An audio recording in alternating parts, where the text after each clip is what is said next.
Hi everyone. So I'm going to start a new book today. This one is from Magic Tree House. It's number 43, Leprechaun in Late Winter by Mary Pope Osbourne. And so if you haven't read the other books, I'm going to read the prologue to you. It's kind of what happened before these books, just in case you don't know what's happened. One summer day in Frog Creek, Pennsylvania, a mysterious treehouse appeared in the woods. A brother and sister named Jack and Annie soon learned that the treehouse was magic. It could take them to any time and any place in history. They also learned that the treehouse belonged to Morgan Le Fay, a magical librarian from the legendary realm of Camelot. After Jack and Annie traveled on many adventures for Morgan, Merlin, the magician, began sending them on Merlin missions in the treehouse. With help from two young sorcerers named Teddy and Kathleen, Jack and Annie traveled to places both mythical and real to do Merlin's bidding. On their most recent missions, Jack and Annie found 4 secrets of happiness to help Merlin when he was in trouble. Now, Merlin wants Jack and Annie to bring happiness to others by helping 4 creative people give their special gifts to the world. They have already helped the first 2. Now they are ready to find the 3rd. Chapter 1, A Beautiful Word. It was a chilly afternoon in late winter. Annie was doing her homework on the computer in the living room. Jack sat on the couch and stared at a blank page in his small notebook. He heaved a sigh.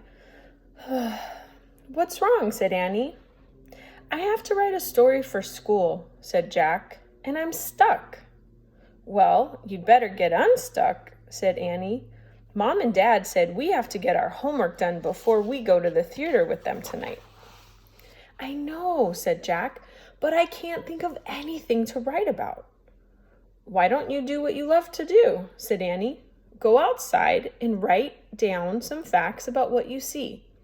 Then turn them into a story." "Hey, that's a good idea," said Jack. "Thanks." He jumped up and grabbed his coat from the hall closet. Then, taking his pencil and notebook with him, he headed outdoors. The early March weather was sunny but cold and windy. Jack looked around. Then he wrote down some facts in his notebook. Old snow in yard.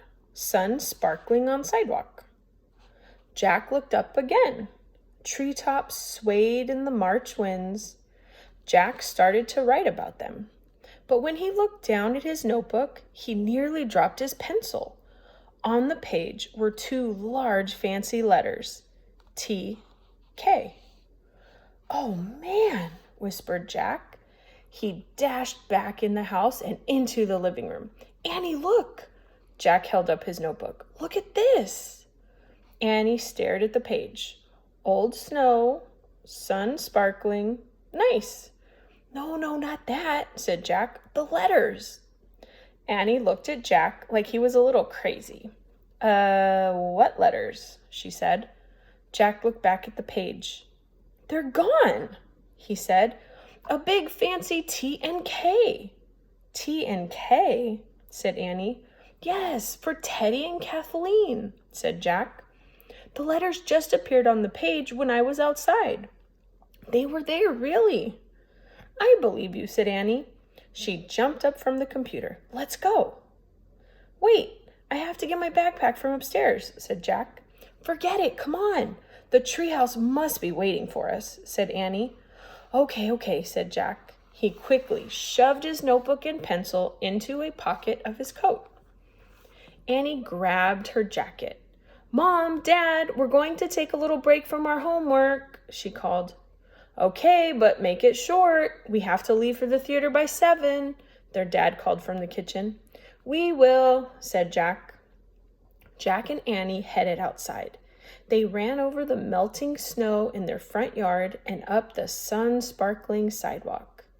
They charged across the street and into the Frog Creek woods. They hurried between the wind-blown trees until they came to the tallest oak. High in the branches was the magic treehouse. Their friends from Camelot, Teddy and Kathleen, were looking out the window. "Hello," called Kathleen. "Hi," shouted Annie, waving. "Good trick with the magic letters," Jack called. "We thought you'd like that," said Teddy. "I just learned how to do it." Annie grabbed the rope ladder and started up. Jack followed her. They climbed into the treehouse and hugged the young enchanters.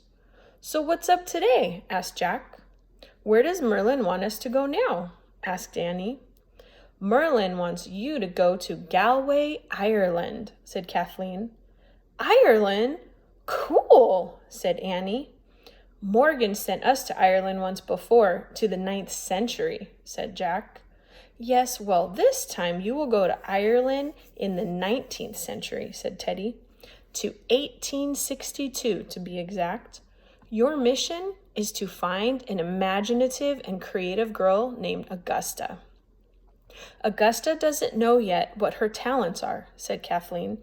"She lives in a time when it is not easy for girls to explore their creativity.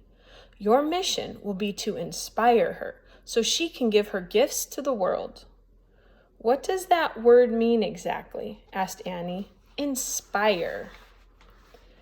"'Tis a beautiful word," said Kathleen, her sea blue eyes shining. "It means to breathe life into a person's heart, to make her feel joyful to be alive." "That is beautiful," said Annie. "You may need some magic to help you," said Teddy. From the corner of the treehouse, he picked up the magic trumpet that had helped them on their last journey. Only this time, Teddy handed the trumpet to Kathleen. She held the shiny brass instrument for a moment. Then she tossed it into the air. The trumpet spun like a whirlwind. There was a flash of blue light, and the trumpet was gone. In its place was a thin silver pipe with 6 holes. "What's that?" breathed Jack. "An Irish whistle," said Kathleen. She plucked the instrument from the air. "When you face great danger, one of you must play it. It will play magical music, and anything the other one sings will come true." "But remember," said Teddy, "its magic will work only once."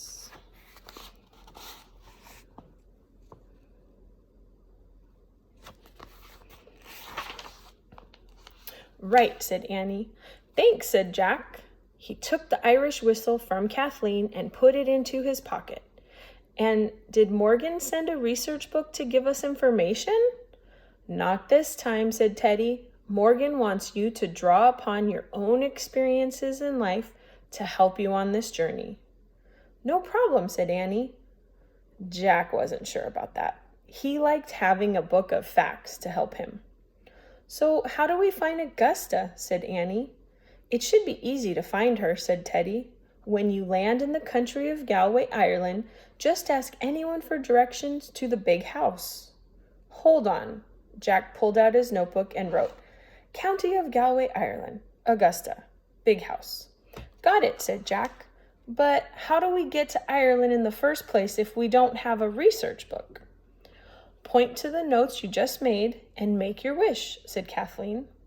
"And when you are ready to come home," said Teddy, "use the Pennsylvania book as you usually do." "Got it," said Jack. "Go now and help Augusta," said Kathleen. "She needs you." Jack pointed to the words Galway, Ireland in his notebook. "I wish we could go there," he said. "Bye," Annie said to Teddy and Kathleen. "Farewell," said Kathleen.